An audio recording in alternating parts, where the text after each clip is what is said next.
నామానికి స్తోత్రాలు. చేరుకుని వచ్చిన మీ అందరికీ కూడా ప్రభువైన యేసుక్రీస్తు నామములో వందనాలు తెలియజేస్తున్నాం. దేవుని యొక్క వాక్య భాగమును కొంచెం సేపు ధ్యానం చేసుకున్నాం. హెబ్రీలకు రాసిన పత్రిక 6వ అధ్యాయము. హెబ్రీలకు రాసిన పత్రిక 6వ అధ్యాయము 11వ వచన భాగము నుండి 15వ వచనం వరకు చదువుకున్నాం. మీరు మందులు కాక విశ్వాసము చేతను ఓర్పు చేతను వాగ్దానములను స్వతంత్రించుకున్న వారిని పోలి నడుచుకున్నట్లుగా మీలో ప్రతివాడును మీ నిరీక్షణ పరిపూర్ణమగు నిమిత్తము మీరు ఇదివరకు కనబరిచిన ఆసక్తిని తుదమట్టుకు కనబరచవలనని అపేక్షించుచున్నాము. దేవుడు అబ్రహామునకు వాగ్దానము చేసినప్పుడు తనకంటే ఏ గొప్పవాడు తోడని ప్రమాణము చేయలేకపోయిన గాని తన తోడు అని ప్రమాణము చేసి నిశ్చయముగా నిన్ను నేను ఆశీర్వదింతును, నిన్ను విస్తరింపచేతును అని ప్రమాణము చేసెను. ఆ మాట నమ్మి అతడు ఓర్పుతో సహించి ఆ వాగ్దాన ఫలమును పొందను. చాలండి, ప్రార్థన చేద్దాం. స్తోత్రము స్తోత్రము స్తోత్రము నాయనా. ప్రేమ నమ్మకమైన తండ్రి, పరిశుద్ధుడా, జీవాధిపతి, అద్వితీయ దేవ, కృపా సత్య సంపూర్ణుడా, ఉన్నవాడవు అనువాడవు, భూత భవిష్యత్ వర్తమాన కాలానికి ఏకరీతిగా ఉన్న సజీవుడొక దేవ, సర్వకృపానిధి ఒక తండ్రి, నీకు వందనాలు చెల్లిస్తున్నాము నాయనా. లోకములో నుండి మమ్మలను మీరు ప్రేమించి ఈ లోకముతో కూడా మేము నశించిపోకున్నట్లుగా ఉగ్రత దినమందు మమ్మల్ని రక్షించవలనని మేము క్రీస్తుతో జీవించు నిమిత్తమునైనా మా కొరకు లోకములోనికి శరీరధారిగా వచ్చి మా నిమిత్తమై మీ యొక్క రక్తాన్ని చిందించి ప్రాణాన్ని అర్పించి మేము ఇంకనూ పాపులమై ఉండగానే మా కొరకునైనా మీరు వెలన చెల్లించినారు ప్రభువా. నీ రక్తములో ప్రతి పాపము నుండి కడగబడి పవిత్రపరచబడిన వారమై అయ్యా పరిశుద్ధపరచబడినట్లుగా మాలో ప్రతి ఒక్కరిని నాయన నీ సిలువ రక్త ప్రోక్షణకు అప్పగిస్తున్నాం. ఈ లోకములో మేమున్నాము, కానీ ఈ లోకము మాలో లేకుండానట్లుగా లోకమునైనను లోకములో ఉన్న వాటినైనను ప్రేమింపకుండానట్లుగా నీ రక్తము చేత మమ్మలను విమోచించి నీ స్వాస్థ్యముగా ఉండడానికి నాయన మా ఎడల నీ కృప చూపమని ప్రార్థిస్తూ మీ దయగలిగిన చేతులకు అప్పగిస్తున్నాము తండ్రి. సహాయం చేయండి. మరి ముఖ్యముగా నా తండ్రి అయా యెరూషలేము ప్రార్థనా మందిరములో ఎందరు బిడ్డలనైతే నీ కృప చేత మీరు ఏర్పాటు చేసుకొని మీరు స్వరక్తము చేత విమోచించి నీ స్వాస్థ్యముగా ఉండట కొరకు విలువ పెట్టి కొని ఉన్నారు. మేము నిత్యము నీ రాకడ పర్యంతము నీ కొరకు ఈ లోకంలో జీవించడానికి జయించిన వారితో కూడా కలిసి నాయనా అయా జీవ గ్రంథమందు పేర్లు కలిగిన వారముగా అయా సదాకాలము నీతో కూడా ఇప్పుడు జీవము విషయములోను రాబో జీవము విషయములోను మేము నీ సన్నిధిలో నిలిచి ఉండనట్లుగా మాలో ప్రతి ఒక్కరిని మీరు దర్శించండి ప్రభువా. అయ్యా నీ పేరు పెట్టబడిన ప్రజలముగా మేము నిత్యము నీకుండునట్లుగా నీ సత్యవాక్యమునకు విధేయులమై వాక్యమును వినుచున్న మేము అక్షరముగా వినవద్దు ప్రభువా. అయ్యా అక్షరము చంపును కానీ ఆత్మ జీవింపచేయును కనుక నీ వాక్యం అనే శిరాను ప్రభువా నీ పరిశుద్ధాత్మ ద్వారానైనా మా హృదయంలో మీరు ముద్రించినైనా నామాక్షరములుగా నీ వాక్యము మా హృదయం అనే పలక మీద చెక్కబడి ప్రభువనైనా మా బ్రతుకు దినములన్నీ కూడా ప్రభువా నీ వాక్యమే మాతో మాట్లాడినట్లుగా, నీ వాక్యమే మమ్మల్ని నడిపించినట్లుగా, నీ వాక్యము ద్వారా మేము జీవించినట్లుగా శక్తి కలిగిన నీ వాక్యమునకు ప్రభువా మమ్మల్ని మేము సజీవ యాగముగా అప్పగించుకొనిచుండగా మాలో ఉన్న ప్రతి అక్రమము, ప్రతి అవిధేయత, సులువుగా చిక్కులు పెట్టు ప్రతి పాపము, ప్రతి విధమైన దురాభిమాన పాపములో నుండి, భ్రమపరచు ప్రతి పాపములో నుండి నీ సంఘమును విడిపించిన తండ్రి పరిశుద్ధపరిచి నీ రాకడ కొరకు ఆయుధపరచుమని, జయించిన వారి కొరకు మీరు సిద్ధపరిచిన ప్రతి వాగ్దానము సంఘములోని మేము స్వతంత్రించుకొనొచ్చు యాజక రూపమైన నీ రాజ్యముగా నీ సన్నిధిలో మేము ఉండాలి ప్రభువా. నీ మహిమ ఎదుట నిలబడటకు శక్తి గల వారమై ప్రథమ ఫలముల వంటి వారముగాను జ్యేష్ఠుల సంఘములో మేము ఉండాలి ప్రభువా. సంపూర్ణ సిద్ధి పొందిన నీతిమంతుల యొక్క ఆత్మలతో కలిసి నాయన నీ పరలోకములో ప్రభువా నిన్ను గానము చేవారముగా స్తుతించు వారముగా ఉండాలి ప్రభువా. అయ్యా, తెల్లని వస్త్రములు కలిగిన వారముగా నువ్విచ్చిన రక్షణను బట్టి నాయన ఖర్జూరపు మొక్కలను చేతబట్టుకుని వారమై, అయ్యా మీరిచ్చిన గొర్రె పిల్లకును మీరు మాకు అనుగ్రహించిన రక్షణను బట్టి స్తోత్రమని చెప్పగలిగిన జనముగా నీ సంఘము నాయన రూపాంతర చెందాల. నీ వచ్చినప్పుడు నేను ఎదుర్కొనగలిగిన సంఘముగా రూపాంతరమందునట్లుగా అయ్యా అంచె దినమున నీ సంఘము పెళ్లి కుమార్తెగా నీ ఎదుట నిలబడినట్లుగా సంఘాన్ని నీ ఆత్మ ద్వారా దర్శించి మాలో ఉన్న శరీర క్రియలను నశింపచేసి మా మొదటి స్థితి కంటే మా కడపటి స్థితి మరి యోగ్యముగా నీ దృష్టికి అంగీకరింపబడినట్లుగా సంఘములో ఉన్న ప్రతి బిడలకు కూడా ప్రభువా నీ ఆత్మ ద్వారా దర్శించండి. హృదయములను మెత్తని చేసి నేర్పిడి చేయండి ప్రభువా. రాతి గుండెలను మాంసపు గుండెలముగా మార్చండి. హోలీ పవర్ ఆఫ్ లార్డ్, నీ ఆత్మతో నీ సంఘముతో మీరే మాట్లాడి నీ జీవము చేత మమ్మలను ముద్రించి నీ రాకడ కొరకు ఆయుధపరిచి మహిమ పొందమని నజరేయుడును ప్రియరక్షకుడైన యేసుక్రీస్తు నామములో అడిగి ప్రార్థించి పొంది ఉన్నాము తండ్రి, ఆమేన్. మరి ఒకసారి అందరికి వందనాలండి.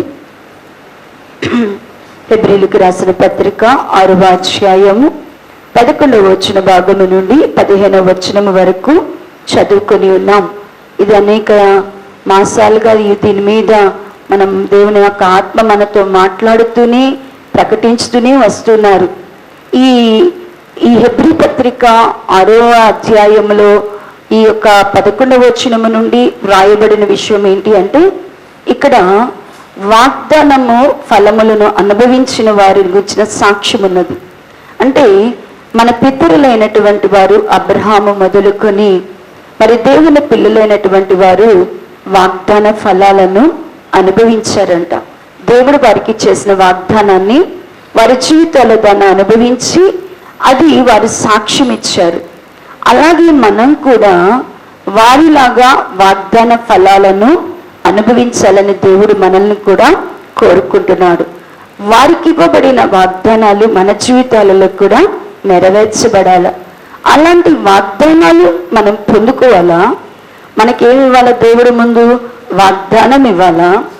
ఆ వాగ్దానాన్ని స్వతంత్రించుకోవడం మనము నేర్చుకోవాలా? ఆ వాగ్దానాన్ని స్వతంత్రించుకోవడము మనం ఎప్పుడైతే నేర్చుకుంటామో ఆ వాగ్దాన ఫలాన్ని కూడా మనము పొందుకుంటాం. ఈ వాగ్దానాలలో దేవుడు తన చిత్తాన్ని భూమి మీద నెరవేర్చడానికి దేవుడు మనుషులతో కొన్ని వాగ్దానాలను చేసి అవి నెరవేర్చాడు. కొన్ని భూమి మీద దేవుడు ఏదైతే వారిని ఆశీర్వదించాలనుకున్నారో, ఏదైతే వాళ్ళకి ఇవ్వాలనుకున్నారో వాటిని ముందుగా దేవుడు మాట్లాడే వాగ్దానంగా చెప్పి అది ఇచ్చి వారిని అది నెరవేర్చారు. రెండవది పరసంబంధమైన వాగ్దానాలు ఉన్నాయి. కొన్ని ఏమున్నాయంటే పరసంబంధమైన వాగ్దానాలు. అవి యేసుక్రీస్తు ప్రభువారి ద్వారా మనకి వెల్లడిపరచబడి ఉన్నాయి.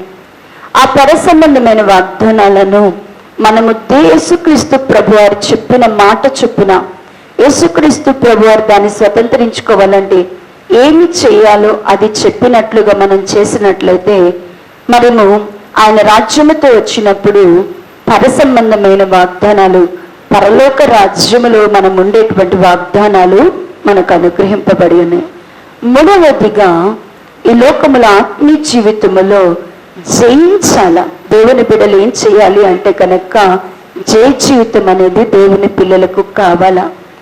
సంఘాలలో ఉన్న లోపాలను, ఆత్మీయ జీవితంలో ఉన్న లోపాలను ఎవరైతే సరిచేసుకొని వాటిని జయిస్తారో వారికి ఆయన రాజ్యముతో కూడా వచ్చినప్పుడు వారికి దేవుడు బహుమానాన్ని ఇస్తానని వాగ్దానం చేశారు. వారికి వాగ్దానం చేయించిన వారికి దేవుడు వాగ్దానాలు సిద్ధపరిచారు. ఆ వాగ్దానాలను గురించి మనము ధ్యానం చేస్తూ ఉన్నాం.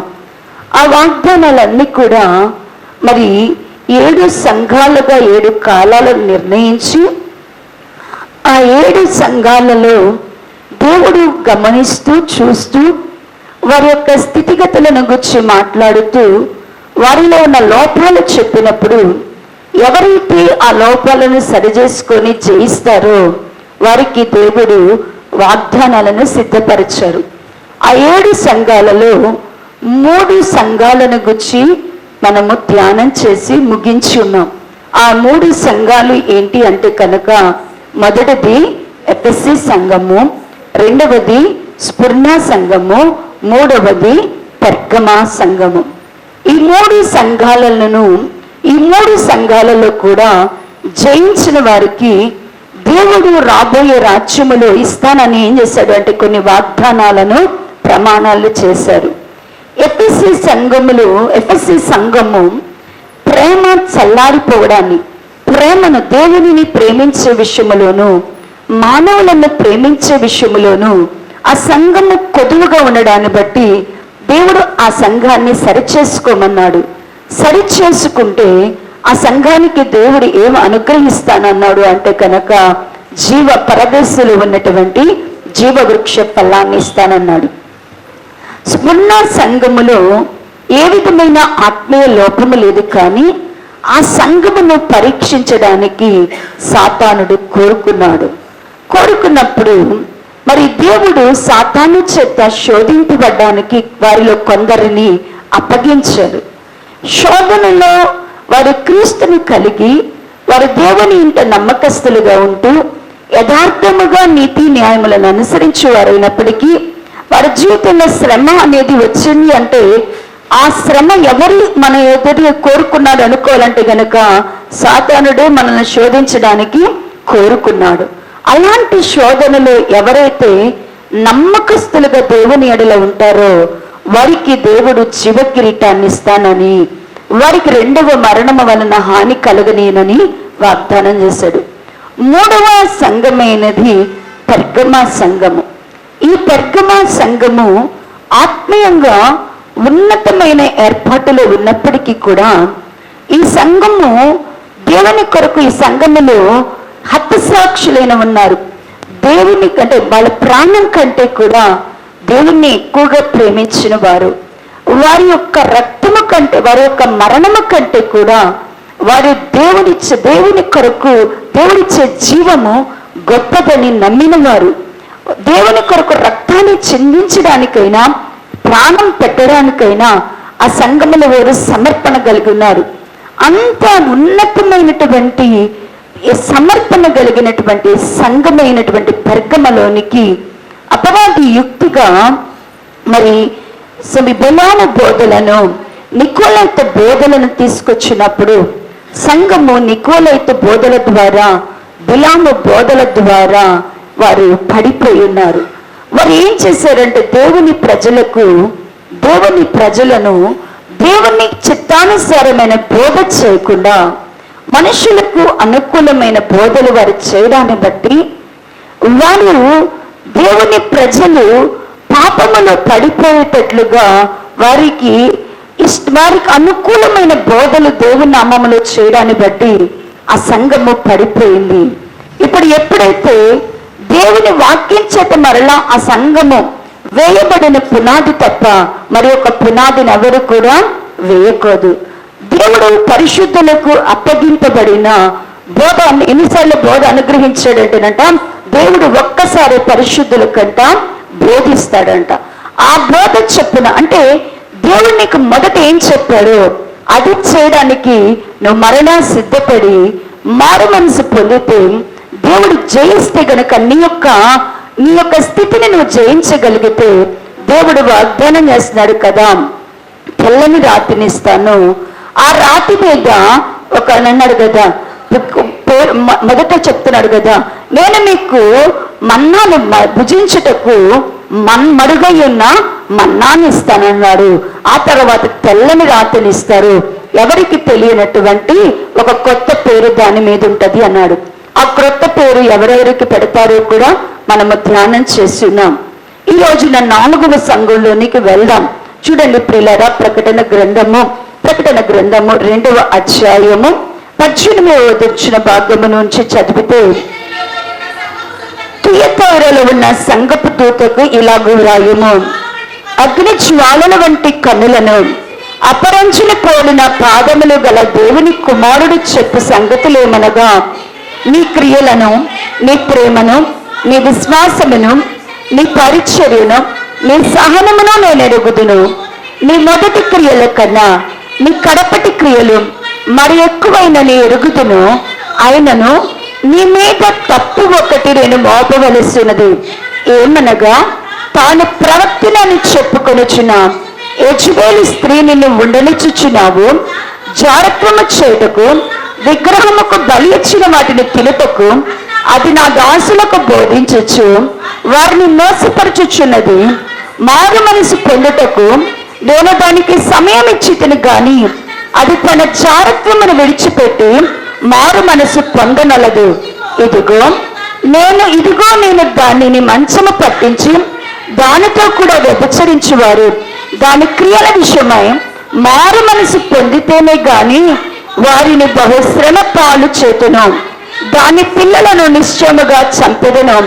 అందువలన అంతరింద్రియములను హృదయములను పరీక్షించువాడును నేనే అని సంఘములన్నీ తెలుసుకొనును. మరియు నేను ప్రతి వాణిని వాని క్రియల చొప్పున ప్రతిఫలమిచ్చదును. అయితే థియతైరలో కడమవారైన మీతో అనగా ఈ బోధన అంగీకరింపక సాతాను యొక్క గూఢమైన సంగతులను ఎరగమని చెప్పుకొని వారందరితో నేను చెప్పినదేమనగా, మీ పైన మరి ఏ భారము పెట్టను. నేను వచ్చే వరకు మీకు కలిగిన దానిని గట్టిగా పట్టుకొనుడి. నేను నా తండ్రి వలన అధికారము పొందినట్లు జయించచ్చు అంతమ వరకు నా క్రియలు జాగ్రత్తగా చేయడానికి జనుల మీద అధికారం ఇచ్చేదను. అతడు ఇనుప దండముతో వారిని ఏలును. వారి కుమ్మరవాని పాత్రల వలె పగలగొట్టబడుదురు. మరియు అతనికి వేకువ చుక్కనిచ్చేదను. సంగములతో ఆత్మ చెప్పుచున్న మాట చెవి గలవాడు వినుగాక. ఈ చదవబడినటువంటి 4వ సంఘము పేరేంటి అంటే కనుక థియతైరా సంఘము. ఏ పేరండి? థియతైరా సంఘము, 4వ సంఘము. ఈ 4వ సంఘం నేను ఎక్కువ పెద్ద చరిత్ర చెప్పను, కానీ ఈ సంఘం యొక్క చిన్న ఇంట్రొడక్షన్ మాత్రమే ఇస్తాను.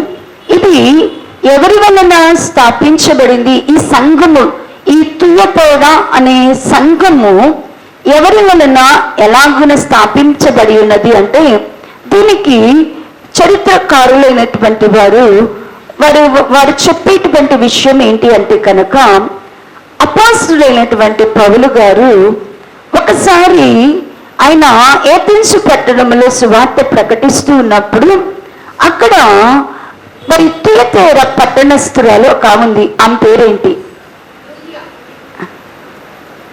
థియతైరా పట్టణస్థురాలు పేరు థియతైరా. లూదియా ఎంతమంది విన్నారు? పేరు లూదియా అనే పేరు ఎంతమంది విన్నారు? ఈ లూదియా అనే ఆమె థియతైరా పట్టణస్థురాలు. ఈ థియతైరా పట్టణస్థురాలు ఈమె ఎప్పుడైతే ఈమె యొక్క వృత్తి ఏంటి అంటే కనుక ఊదా రంగు పొడిని అమ్మడం. ఈమె ఏం చేస్తుంది అంటే కనుక ఊదా రంగు పొడి అమ్ముతుంది. అది మనకి కావాలంటే 16వ అపోస్తల కార్యములు 16వ అధ్యాయ భాగమును ఒకసారి చూస్తే 16వ అధ్యాయము 12వ వచన భాగము నుండి చదవండి. మాసిదోనియా దేశములో ఆ ప్రాంతమునకు అది ముఖ్య పట్టణమును రోమీయుల ప్రస్థానమై ఉన్నది, ప్రవాస స్థానమై ఉన్నది. నేను కొన్ని దినములు ఆ పట్టణములో ఉంటుంది. విశ్రాంతి దినమున గవిని దాటి నదీ తీరమున ప్రార్థన జరుగుననుకొని అక్కడికి వచ్చి కూర్చుండి కూడి వచ్చిన స్త్రీలతో మాట్లాడుచుండి. అప్పుడు లూదియా అనే దైవభక్తి గల ఒక స్త్రీ వినుచుండెను. ఆమె ఊదా రంగు పొడి అమ్ము థియతైరా పట్టణస్థురాలు. ఆ ప్రభు ఆమె హృదయమును తెరచను గనుక పౌలు చెప్పిన మాటలు యందు లక్ష్యముంచెను. చూడండి, ఈ త్రోయ అనేటువంటి ఊరిలోనికి పౌలు గారు వెళ్ళి ఆ పట్టణంలో ఏం చేస్తున్నారు అంటే సువార్త చెప్తూ ఉన్నారంట. సువార్త చెప్తూ విశ్రాంతి దినమునందున ఆ సముద్రపు రేవు దగ్గరకు వెళ్ళిపోయి పౌలు గారు వాక్యం చెప్తూ ఉంటే ఇక్కడ తూతేర పట్టణస్థురాలైనటువంటి లూదయ పౌలు గారు చెప్పే వాక్యం వింటుందంట. వాక్యం విన్నప్పుడు దేవుడు ఆమె హృదయాన్ని తెరిచినప్పుడు దేవుణ్ణి యేసుక్రీస్తు ప్రభు వారిని ఆమె సొంత రక్షకుడుగా ఆమె అంగీకరించింది. ఈ తూతేర పట్టణస్థురాలు లూదియ ఈమె రక్షింపబడిన తర్వాత పౌలు గారినంట, నేను దేవుని యందు భయభక్తులు కలిగిన స్త్రీని, దేవుణ్ణి విశ్వసించానని గనుక నీకు నమ్మకం కుదిరితే మా ఇంటికి వచ్చి ఉండమని బలవంతం చేస్తే ఈ త్రోయ ప్రాంతంలో ఉన్నంత కాలము పౌలు గారు ఈ ఇంటిలో ఉండి ఆతిథ్యం పొందాడు, ఆదరింపబడ్డారు.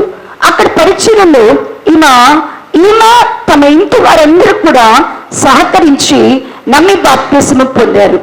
ఈ తూతయ నుండి వచ్చినటువంటి ఈమె ఎప్పుడైతే పౌలు గారి ద్వారా దేవుని తెలుసుకుందో, విశ్వాసం అంటే ఏంటో తెలుసుకుందో, పరిశుద్ధత అంటే ఏంటో తెలుసుకుందో, ఆమె ఊరికి ఉండలేదంటండి. ఆమె ఏం చేసిందంటే, నా స్వదేశం ఏదైతే ఉన్నదో ఈ తూతేర ప్రాంతంలో దేవుడిని తెలుసుకోవాలా, దేవుణ్ణి జీవం కలిగిన దేవుణ్ణి తెలుసుకోవాలని ఒక వాంఛ కలిగి ఈ తూతేర ప్రాంతం కొరకంట బహు ప్రార్థన చేసిందంట. ప్రార్థన చేసి మరి చరిత్రకారులు రాసినటువంటి ఈ థియాలజిస్ట్ చెప్పేది ఏంటి అంటే, ఈమె సొంత ఊరు వెళ్ళి అక్కడ పౌలు గారి ద్వారా సువార్త చెప్పించింది. అందువలన అక్కడ ఒక గొప్ప సంఘము తయారైంది అనేది మరి థియాలజిస్ట్ చెప్పేటువంటి హిస్టారికల్గా కానీ థియాలజికల్ గాని చెప్పేటువంటి నానుడి.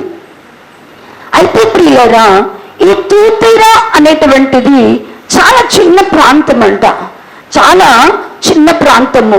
ఇది ఒక రిజంబుల్గా చెప్పాలి అంటే ఒక గోవా లాంటిది. ఇది మన దేశంలో ఉన్నటువంటి గోవా లాంటిది, సముద్రపు ఒడ్డు నుండి ప్రాంతం అంట.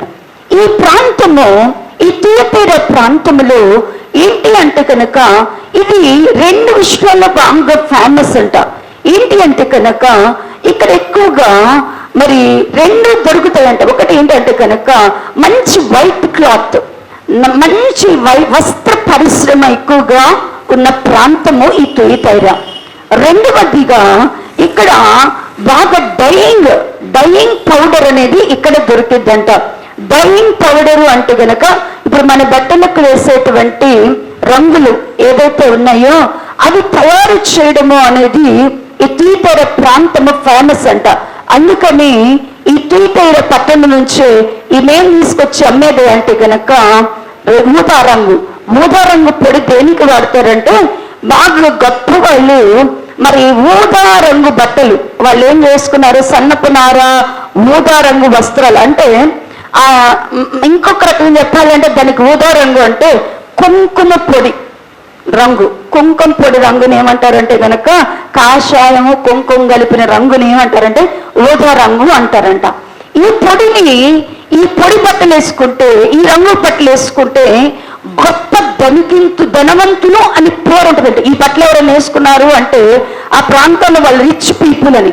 అందుకని ఈయన తూతేర పట్టణం నుంచి అంట ఈ ఊదా రంగు తెచ్చి అమ్మేదంట.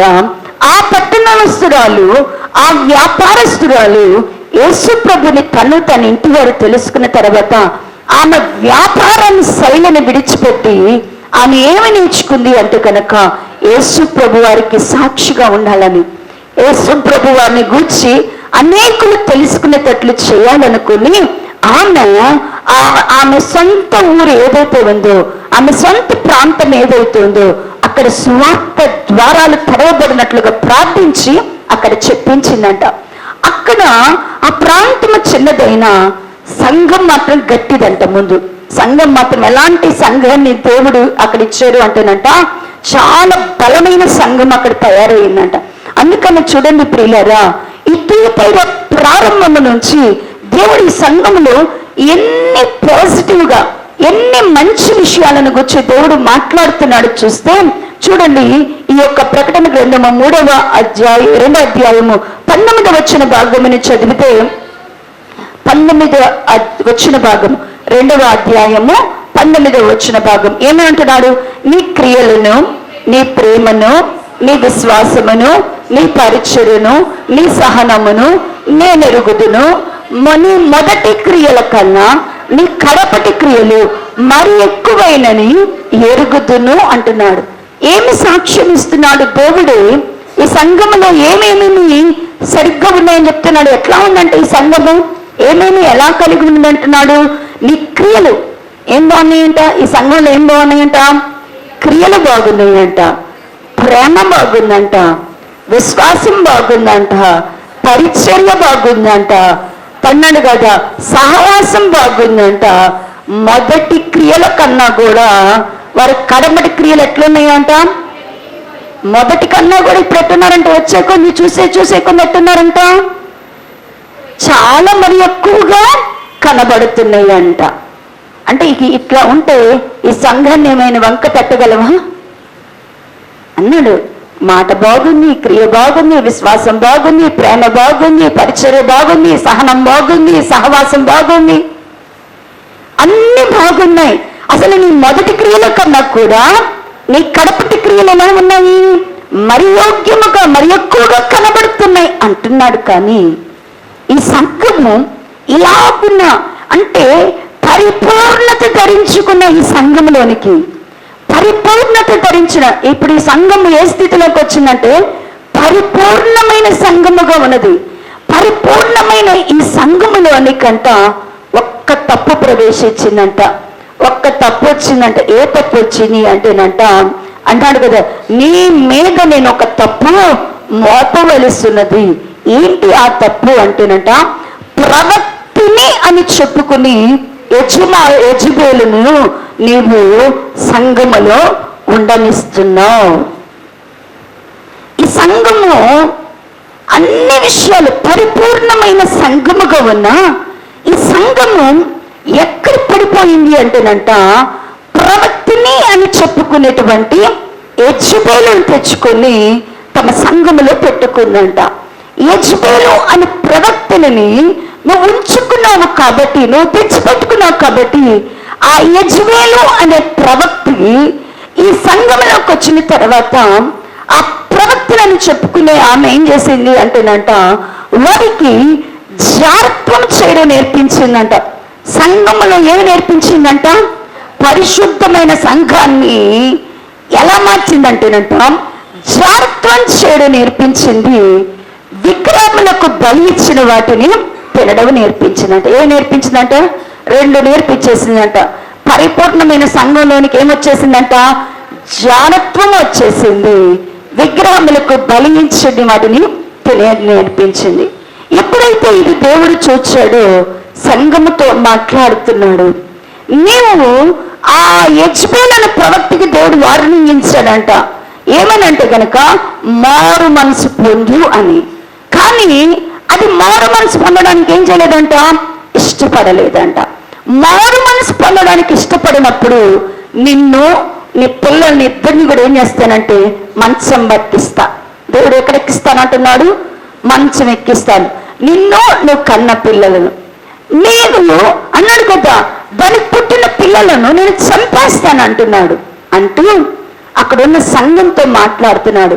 నేను అంతరంద్రియములను, క్రియలను, హృదయములను పరిశీలించే దేవుడను అని చెప్తూ ఆ సంఘముతో అన్నాడు కదా, ఇదిగో మీరు ఎవరైతే నిలుచున్నారో, మీరు సాతాను యొక్క ఘోరమైన సంగతులు మీరు కనుక తెలుసుకొని వాటిని విడిచిపెడితే, సాతాను చేసే క్రియలు ఏదైతే ఉన్నాయో అవి మీరు తెలుసుకుని విడిచిపెట్టగలిగితే, దేవుడు ఈ సంఘానికి ఇప్పుడు రెండు వాగ్దానాలు చేస్తున్నాడు.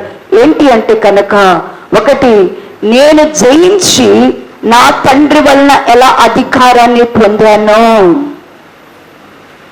వాగ్దానం అన్నాడు. నేను జయించి నా తండ్రి వలన ఏం పొందానన్న యేసుప్రభు వారికి ఏమి ఇవ్వబడినట్టు అండి? సమస్తము మీద ఏమైంది? దేవునికి, యేసుప్రభు వారికి అధికారం ఉంది. అధికారం నేను ఎలా పొందానో, ఎవరైతే సాతాను బోధల వలన, సాతాను ప్రలోభాల వలన ఎవరైతే దానికి దాసులు కాకుండా, దాని మాట వినకుండా దాన్ని ఎదిరించి ఖండిస్తారో, సాతానును దాని క్రియలను ఎవరైతే ఎదిరించి ఖండిస్తారో వారికి నేను జనముల మీద అధికారం ఇస్తాను. నేను ఎవరి మీద ఇస్తారంటే దేవుడు అంటే దేవుడు రాజ్యముతో వచ్చినప్పుడు కొందరిని దేవుడు ఎలా కూర్చుండబెట్టబోతున్నాడంటే కనుక కొందరు దేవుని పిల్లల మీద కొందరిని ఏం చేయబోతున్నాడంటే కనుక లీడర్స్ నుంచి చేయబోతున్నాడు. వాళ్ళని తీర్పు తీర్చటకు ఇనుప దండముతో వారు ఇత్తడి దండముతో వారు ఏరినట్లుగా దేవుడు వారికి అధికారం ఇవ్వబోతున్నాడంట. వారు ఏం చేస్తారు అంటే జనములను వారు ఏం చేయబోతున్నారంటే పాలించబోతున్నారు. రెండవది, దేవుడు ఈ తూర్పుల సంఘములో ఇవ్వబోయేటువంటి 2 వాగ్దానాలు ఏంటంటే జనముల మీద అధికారం ఇస్తానంటున్నాడు. వారు ఇనుప దండముతో ఏం చేస్తారంట? ఏలుతారు. వారు ఇనుప దండముతో ఏలుతారు. రెండవదిగా వేకువ చుక్కనిస్తానంటున్నాడు. ఏమిస్తానంటున్నాడు? వేకువ చుక్కనిస్తానంటున్నాడు. ప్రియులారా, ఈ రెండు కూడా వాగ్దానాలు. దేవుని జయించిన వారికి దేవుడు అధికారం ఇచ్చి ఇనుప దండముతో ఏలేవారుగా చేస్తాడు. రెండవది ఏంటి అంటే గనక వేకువ చుక్కనిస్తారు. ఈ వేకువ చుక్క ఇనుప దండముతో ఏలేటువంటి భాగ్యం అంటే దేవుడు జనముల మీద మనల్ని అధికారులుగా నిలబెట్టాలి. అంటే దేవుని రాజ్యం ఇప్పుడు కాదు, ఎప్పుడు ఇదంతా లీడర్స్ గా దేవుని రాజ్యంలో లీడర్స్ ఉంటారంటండి. ఆ లీడర్స్ గా మనం చేయబడాలంటే ఒకసారి పేతురు గారికి కూడా యేసుక్రీస్తు ప్రభువారిని ఈ అధికారం కోసం అడగలేదు, కానీ యేసుక్రీస్తు ప్రభువారు దేవుని రాజ్యములో అన్నాడు కదా, ధనవంతుడు దేవుని రాజ్యములో ప్రవేశించుట కంటే సూది బెజ్జములో ఒంటెను దూర్చడం ఈజీ అన్నాడంట. మీకు అర్థం అవ్వాలని. ధనవంతుడు ఎక్కడ ప్రవేశించలేడంట? ధనవంతుడు దేవుని రాజ్యంలో చేరడం కంటే సూది బెజ్జంలో దేన్ని దూర్చొచ్చంటే ఒంటె వెళ్ళిపోగదు అన్నాడంట. వెంటనే ఇది ఎట్ట సాధ్యం ప్రభువా అన్నాడంట పేతురు గారు. అంటే మనుషులకు అసాధ్యము, దేవునికి సాధ్యమే అని చెప్తూ అప్పుడు వెంటనే పేతురు గారు అంటున్నాడు, అవును ప్రభువా, మీరు మమ్మల్ని రమ్మన్నారు, మేము సమస్తాన్ని వదిలేసాం కదా. అన్నదమ్ములను వదులుకున్నాం, అక్కజల్ని వదిలిపెట్టాం, తల్లిదండ్రులను విడిచిపెట్టాం, మరి మా కుటుంబాలను మేము మా ఆస్తులను అన్ని వదిలిపెట్టేసి నిన్ను వెంబడిస్తున్నాం కదా, నువ్వు మాకేమిస్తావు అన్నాడంట. నువ్వు మాకేమిస్తావు అంటే అప్పుడు దేవుడు అన్నాడు కదా, మీరు నా నామమును బట్టి నా కొరకు మీరు ఏదైతే మీరు అన్నదమ్ములను అక్కజల్లులను తల్లిదండ్రులను భార్యాబిడ్డలను ఏదైతే నా కోసం ఆస్తులను ఇళ్లను పొలములను ఏదైతే నా కొరకు వదిలేస్తున్నారో మీకు అంతకు ప్రతిగా 3 అంతలు ఇస్తానని చెప్తూ మీరు పరలోక రాజ్యంలోనికి వచ్చిన తర్వాత మిమ్మల్ని ఎలా చేస్తానో తెలుసా అని దేవుడు చెప్తున్నాడు. అంటే కనుక ఇజ్రాయేల్ యొక్క 12 గోత్రాలకు రేపు తీర్పు తీర్చిపోయేది ఎవరు అంటే కనుక మీరే. ఇజ్రాయేల్ యొక్క రూబేను మొదలుకొని బెన్యామీన్ గోత్రం వరకు ఎవరు తీర్పు తీర్చిస్తారంట? యేసు ప్రభు తీర్పు తీర్చడంట. వాళ్ళకి ఎవరు తీరుస్తారంట? అపోస్తులైనటువంటి వారు 24 ఎవరైతే 24 పెద్దలుగా ఉన్నారో వారిలో 12 మంది అపోస్తులు ఏం చేయబోతున్నారు అంటే కనుక ఇజ్రాయేల్ యొక్క 12 గోత్రాలకు వారు ఏం చేయబోతున్నారు అంటేనంట తీర్పు తీర్చే అధికారం ఇచ్చాడు. వారిని ఏలే అధికారము దేవుడు వారికి ఇచ్చారు. ఇప్పుడు అలాంటి భాగ్యము అల్పులమైన మనము కూడా సంపాదించుకోవచ్చు పరలోకములో. ఎలా అంటే కనుక మనం ఈ తుయతైర సంఘమునకు ఏదైతే దేవుడు హెచ్చరించారో, ఏదైతే సాతాను యొక్క బోధను వినకుండా, సాతాను యొక్క ప్రలోభాలకు లోపడకుండా, సాతాను యొక్క ఆలోచనలకు మనము చోటివ్వకుండా దానిని ఎప్పుడైతే జయించి ఎదిరిస్తామో అప్పుడు దేవుడు కూడా అంటే ఏం చేస్తాడంటే సాతాన్ని ఎదిరించిన వారికి దేవుడు ఏమిస్తున్నాడు అంటండి దండ ఇనుప దండముతో ఏలేటువంటి అధికారులుగా దేవుడు చేయబోతున్నాడు. ప్రియులారా, ఈ ఆధిక్యతను మనము పొందాలంటే ఈ సంఘములో ఉన్న స్థితిని మనము జ్ఞాపకం చేసుకోవాలా. దేవుడు ఈ సంఘంతో మాట్లాడుతూ అంటున్నాడు కదా, నీ మొదటి క్రియల కన్నా నీ కడపటి క్రియలు మరి ఎక్కువైనదని ఎరుగుతావు. ఒక మంచి సాక్ష్యం ఉంది సంఘములో.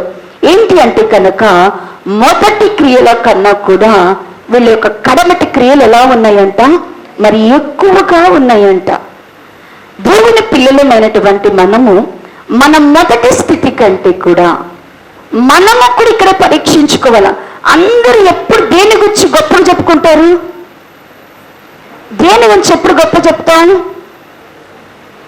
దేని గురించి ఎప్పుడు చెప్తాం అంటే, అబ్బా మేము ఇదివరకైతే అంటాం. ఫస్ట్లో అయితే మేము ఎంత ప్రార్థన చేసేవారమో అంటాం. మొదట్లో అయితే మేము ఎంత మందిరానికి పరిగెత్తే వాళ్ళమో అనవాళ్ళం. మొదటైతే మాకు ఎంత భయం ఉండేదో అనవాళ్ళం. మొదటైతే మాకు ఎంత ఆసక్తి ఉండేదో అని చెప్పలేదు. మొదటైతే మాకు ఎంత విశ్వాసం ఉండేదో అని చెప్తాం. మొదటి స్థితి బాగుంటుంది. చాలా మందిలో మొదటి స్థితి బాగుంటుంది. కానీ కడమటికి వచ్చే తల్లికి ఏమైపోతాము అంటే గనుక చిన్న చిన్నగా పతనమవుతాం. కానీ ఈ తీతేర సంఘము మొదటి క్రియలు బాగున్నాయి, అంతకంటే కూడా వారి కడమటి క్రియలంట బాగా మరీ ఎక్కువగా ఉన్నాయంట, మరీ బాగున్నాయంట. అలా సాక్ష్యం పొందిన వాళ్ళు చూస్తే చాలా కొద్ది మంది దొరుకుతారు మనకి. వాళ్ళ గురించినటువంటి సాక్ష్యం దేవుడిచ్చింది చూస్తే చూడండి. ఋతు గ్రంథములోనికి చూస్తే ఋతు గ్రంథము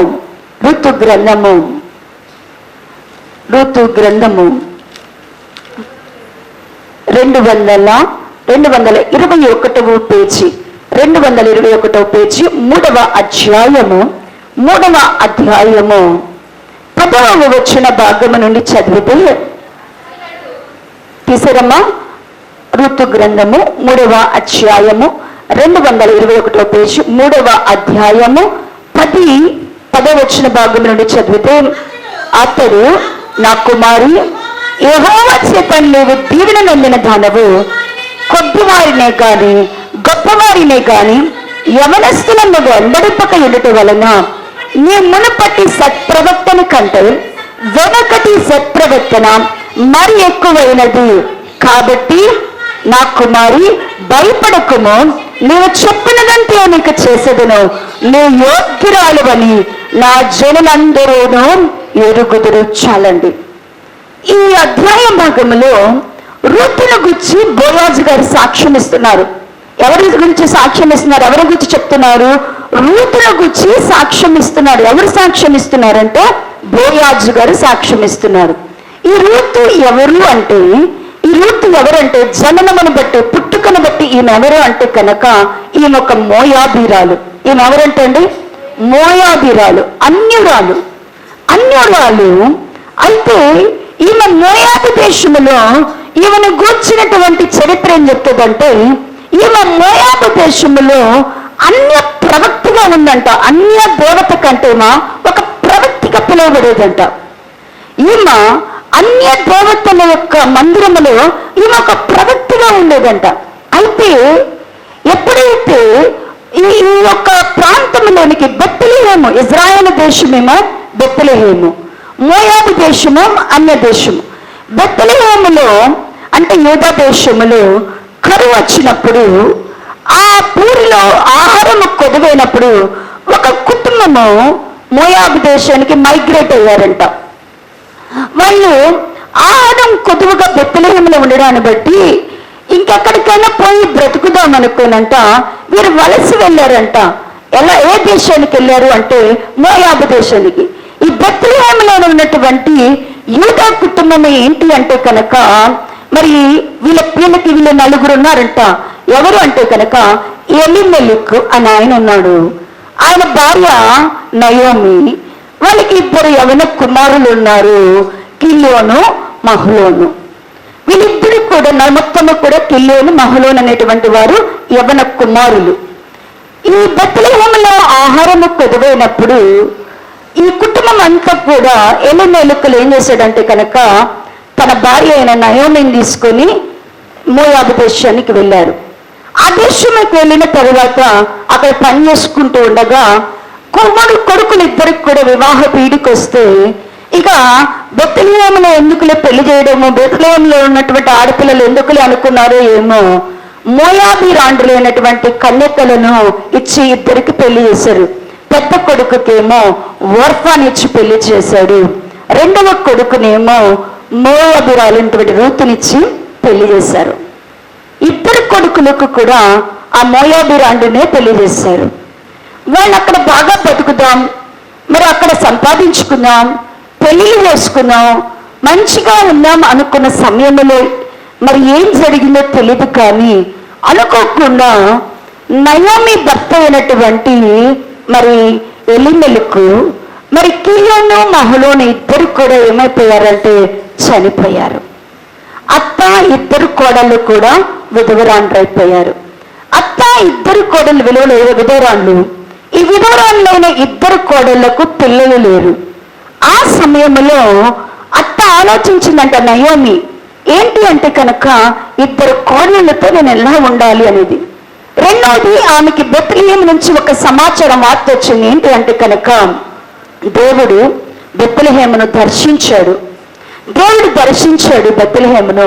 కరువు ఇప్పుడు ఆ ప్రాంతంలో పోయింది, ఆహారం బాగానే దొరుకుతుంది అనే వార్త రాగానే ఆ నయోమి అనుకుందంట, అత్తగారు అనుకుందంట, ఇద్దరు కోడలను చూసి వీళ్ళని తీసుకెళ్ళి నేను ఏం చేయగలను నా దేశంలో, వీళ్ళ చూడబోతే యవనస్తులుగా ఉన్నారు, వీళ్ళని తీసుకెళ్ళి నేనేం చేసుకోగలను వీళ్ళని అనుకొని, నాకు ఇంకా కొడుకులు లేరే పెళ్లి చేయడానికి కూడా అనుకొని చెప్పిందంట. ఇద్దరు కోడలను పిలిచి, ఓర్పా మరి రూతులను పిలిచి, దయచేసి మీరు మీ తల్లిదండ్రుల దగ్గరికి వెళ్ళిపోండి. మీరు తల్లిదండ్రుల దగ్గరికి వెళ్తే మీ తల్లిదండ్రులు మరలా మీకు పెళ్లి చేస్తారు.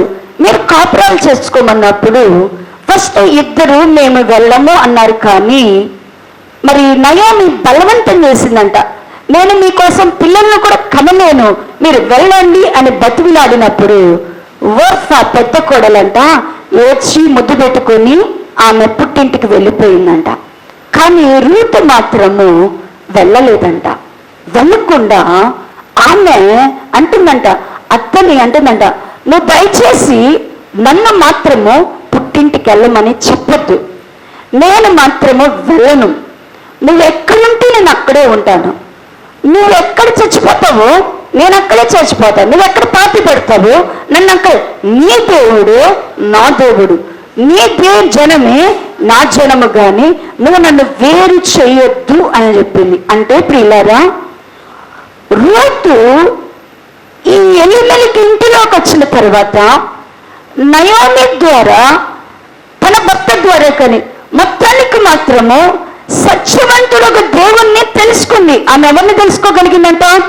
సత్యవంతుడొక దేవుణ్ణి తెలుసుకోగలిగింది, జీవము కలిగిన దేవుణ్ణి తెలుసుకుంది. ప్రియులారా, ఎవరైతే దేవుణ్ణి ఎరుగుతారో వాళ్ళ ఆలోచనలు వేరుగా ఉంటాయి. దేవుణ్ణి ఎరిగిన వారి ఆలోచనలు, దేవుని అంటే విశ్వాసం ఉన్న వారి యొక్క సమర్పణ, దేవుణ్ణి నమ్మిన వారి యొక్క నడిపింపు, దేవుని నమ్మని వారి యొక్క నడిపింపు వేరుగా ఉంటుంది. దేవుని నమ్మినటువంటి రూతుకేమో ఏం కనపడుతుందంట? అత్త దేవుడే తన దేవుడుగా కనబడుతుంది. అత్త జనమే ఎలా కనబడుతుంది? తన జనముగా కనబడుతుంది. అత్త ఎక్కడుందో ఆ దేశమే తన దేశముగా కనబడుతుంది. అంటే ప్రియులారా, ఓర్ఫా కన్నులకు ఈ స్థితి రాలేదు. చాలా మంది దేవుని దగ్గరకు వస్తాం, దేవునితో సహవాసం చేసాం, ఇద్దరు కోడలు వచ్చినట్టుగా వస్తాం మనం కూడా. కానీ మన అంతరంగంలో దేవుని ఎలా ఎరగగలుగుతున్నది? నీ నమ్మిక దేవుని మీద ఎలా ఉండగలుగుతున్నది? దానిలోనే ఉన్నది నీ పరిపూర్ణత అంతా కూడా. నేను వచ్చిన వాళ్ళకి అందరిలాగా వచ్చి, అందరిలాగా కూర్చొని, అందరిలాగా విని, అందరిలాగా ప్రార్థన చేసుకొని, అందరిలాగా వెళ్ళిపోతున్నామా? నీ నమ్మిక, నీ విశ్వాసము దేవునిలో దేవున్నతమైన స్థితిలోనికి హెచ్చింపబడుతున్నదా? నీవు దేవుని యొక్క ఏర్పాటును ఎరగగలుగుతున్నావా? దేవుని సన్నిధిలోనికి వచ్చి రూతు ఎరగగలిగినది తన అత్తని ఖచ్చితంగా చెప్పేసిందంట, నువ్వు నన్ను వెళ్ళమని మాత్రము చెప్పొద్దు, నువ్వు వెళ్ళమని మాత్రం నాకు చెప్పొద్దు, నీతో నేను వస్తానన్నప్పుడు ఇక వెళ్ళొద్దు అని తీర్మానించుకుందని నయోమి తెలుసంట. వెంట పెట్టుకొని రూతుని వచ్చింది. రూతుని వెంట పెట్టుకొని బెత్లెహేములోనికి వచ్చి ఆమె నివసిస్తున్నప్పుడు ఈ రూతు అత్తను అడుగుతుంది. ఏమని అంటే కనుక, అత్త, మనిద్దరికి నేను ఆహారాన్ని తీసుకొని వస్తాను, మనిద్దరికి ఏదైనా ఆహారాన్ని నేను సంపాదించుకొని వస్తాను, నేను బయటికి వెళ్ళనా అంటే అప్పుడు చెప్పిందంట, అమ్మా నువ్వు పొలానికి వెళ్ళు, మరి పరిగి ఏరుకొనిరా అని చెప్పిందంట. కోత ఇజ్రాయేలుకు ఒక వాడుకుంటుంది. ఏంటి అంటే కనుక, వాళ్ళు కోత కోసేటప్పుడు మొత్తము కొయ్యకూడదు, కొంచెం ఏం చేయాలంటే పరిగ దానిలో కొన్ని గింజలను ఏం చేయాలంటే వాళ్ళు పొలంలో వదిలేయాలి.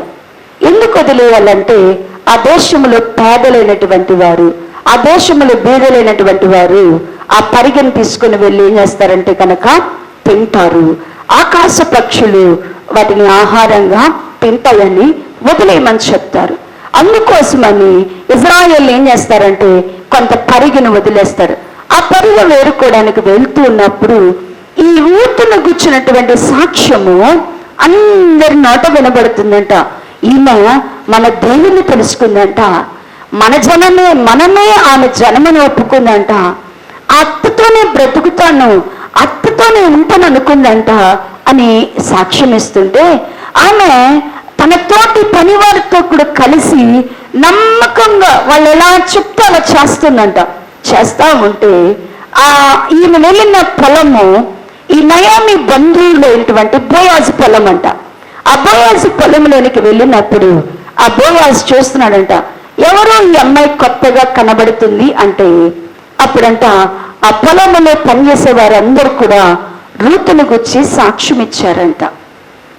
అయ్యా, మన దేవుడిని తెలుసుకున్నయ్యా, మన దేవుడే నిజమైన దేవుడు అని ఒప్పుకుంటుందయ్యా. అన్యురాలైనా కూడా, భర్తను పోగొట్టుకున్నా కూడా ఆమె బ్రతుకును ఆమె స్థితిని ఆమె కోరుకోవట్లేదు. అత్తతో కూడా ఉండడానికి, విధవరాలుగైన ఆమెతో కూడా ఉండడానికి ఇష్టపడి, శ్రమైన ఆమెతో కూడా ఉండడానికి ఇష్టపడి, కష్టమైన ఆమెతో కూడా ఉండడానికి ఇష్టపడి మన దేశానికి వచ్చిందయ్యా అంటే, అప్పుడు బోయాజ్ అంటున్నాడు, ఆమెను గురించి అంటాడు, కుమారి, నువ్వు ఇజ్రాయేలు దేవుని యొక్క రెక్కల క్రింద సురక్షితంగా ఉండడానికి వచ్చావు. ఆమె ఎక్కడికి వచ్చిందని ఆయన సాక్ష్యం ఇస్తున్నాడు అంటే, ఇజ్రాయేలు దేవుని యొక్క రెక్కల క్రింద సురక్షితంగా నువ్వు ఉండొచ్చు, దేవుడు నువ్వు చేసిన దానికి ఖచ్చితంగా బహుమానము ఇస్తాడు అని చెప్తున్నాడంట. బహుమానం ఇస్తాడని చెప్పి దీవించాడు.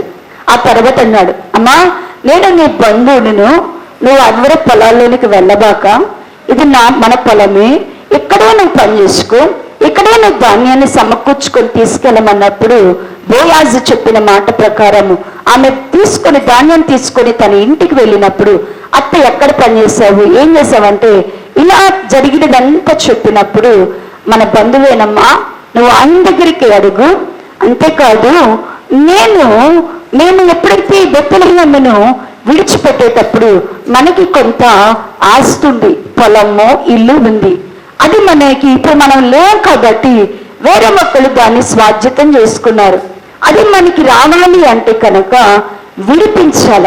ఎట్లా విడిపించాలి అంటే, ఎవరైనా నిన్ను చేసుకొని విడిపించాల.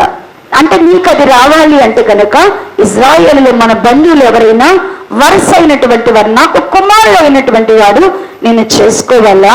అది చేయగలిగినది ఎవరు అంటే కనుక ఆ ఊరి పెద్దయిన బోయాజే అని చెప్పినప్పుడు, ఆమె బోయాజ్ దగ్గరికి వెళ్ళి ఆయన పాదాల మీద పండుకొనినప్పుడు ఆమెను గూర్చి సాక్ష్యం ఇస్తున్నాడు. ఏమని సాక్ష్యం ఇస్తున్నాడంటే, నీ మొదటి ప్రవర్తన కంటే, అంటే ఆమె ఎలాంటి స్థితిని నేర్చుకుంది, రూతు ఎలా సాక్ష్యం పొందుతుందంట, ఆమెను చూస్తున్న వాళ్ళకి, ఆమెను గమనిస్తున్న వారికి, ఆమె ప్రవర్తనను చూస్తున్న వారికి బోయాజు గారు సాక్ష్యం చెప్తున్నాడు. ఏమిటి అంటే కనుక, మునుపటి సత్ప్రవర్తన, అసలు మొదట వచ్చినప్పుడే నీలో ఏముంది, సత్ప్రవర్తన ఉంది. మొదట వచ్చినప్పుడే నీలో ఏం కనపడింది, మా అందరికీ సత్ప్రవర్తన కనపడింది. మునుపటి సత్ప్రవర్తన కంటే ఇప్పుడు కడపటి సత్ప్రవర్తన మరి యోగ్యముగా ఉంది. ప్రియులారా, మనం అప్పుడు మంచోళ్ళమా, ఇప్పుడు మంచోళ్ళమా చెప్పండి. అప్పుడు చాలా నిదానం అండి నేను, ఇప్పుడు కొద్దిగా మాట్లాడుతున్నా. అప్పుడు నేను చాలా అమాయకం అండి, ఇప్పుడు నేనేమయ్యాను? దయ్యాలనైపోయాను. నేను ఇదివరకు చాలా మంచిగా ఉండేనండి, వీరాలట్టు తయారయ్యాను. మన సాక్ష్యం ఏమిటి?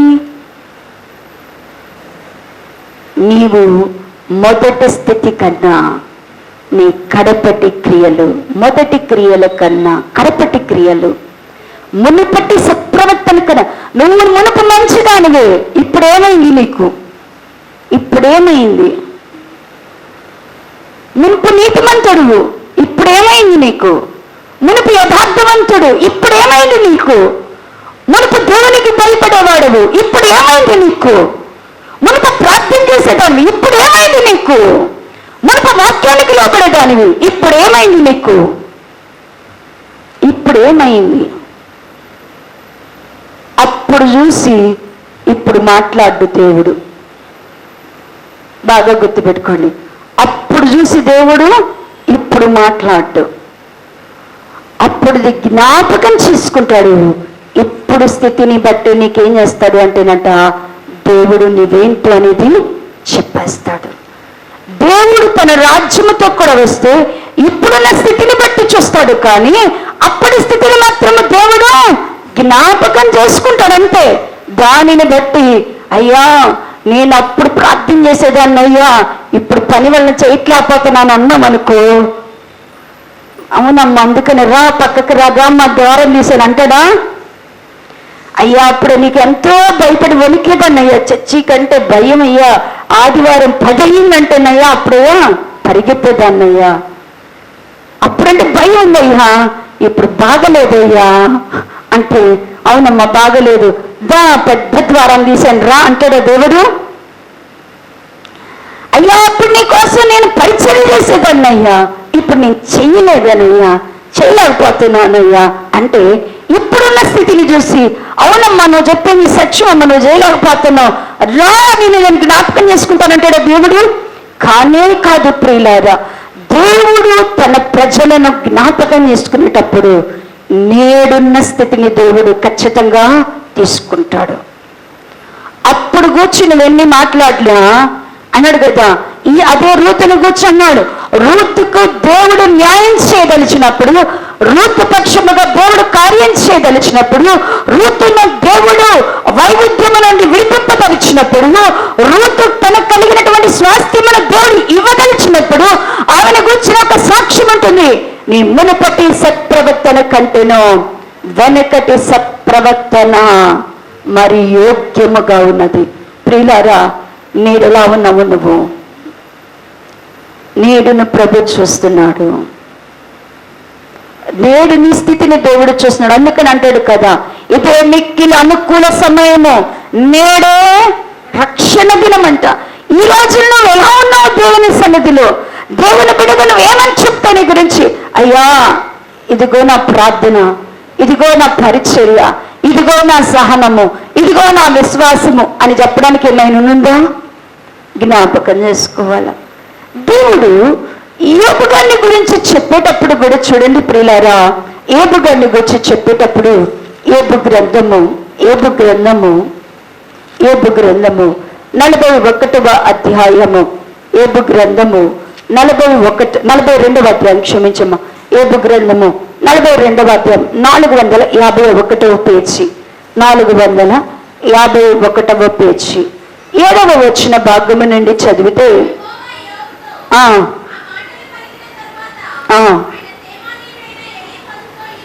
తేమానీయుడైన ఎలీఫజుతో ఇలాగూ సెలవిచ్చును, నా సేవకుడైన యోబు పలికినట్లు మీరు నన్ను గూర్చి యుక్తమైనది పలుకలేదు గనక నా కోపము మీ మీదను మీ ఇద్దరు స్నేహితుల మీదను మండుచున్నది.